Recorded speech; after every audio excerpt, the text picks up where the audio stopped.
Pasobra 80 ka mga barangay sa syudad sa Iloilo ginbaha matapos ang wala untat nga pagulan.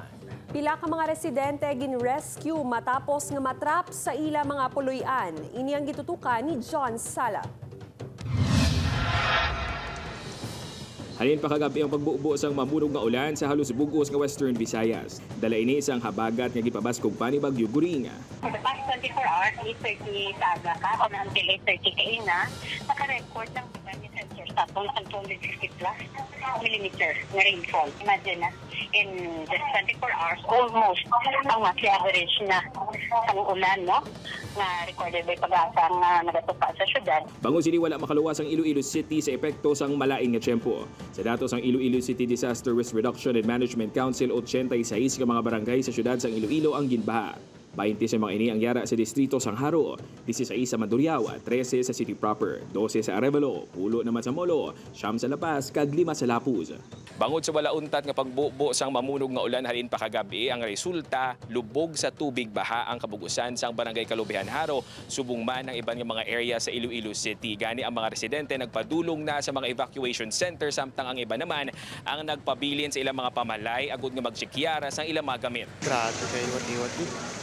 Halos tanan kami dira tanan lubog sa baha. Sa tabok naman sa Barangay Kalubihan nga Barangay Desamparados, halos naglabot na sa kaduwa nga panaligan sa mga balay ang tubig baha. Sa manong arian gani, hindi na makagwa sa ila balay sa mataas nga tubig. Hapang samtang wala pa kuno makalabot ang tubig sa second floor sang ilang balay, hindi sila mag-evacuate. Kaya ano ginobra niyo sir sa mga gamit niyo da? Kentang tong na namong sa mga tag-ase. Nagputos na kami ang bayo nga preparado nga mag-evacuate na.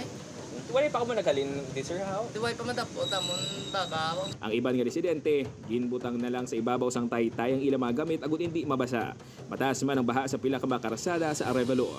Sa Barangay Suok, Arevalo ginsulod sang tubig baha ang pila ka mga balay, gani nagpatigayon sang rescue operation sang CDRRMO kaupod ang PCG.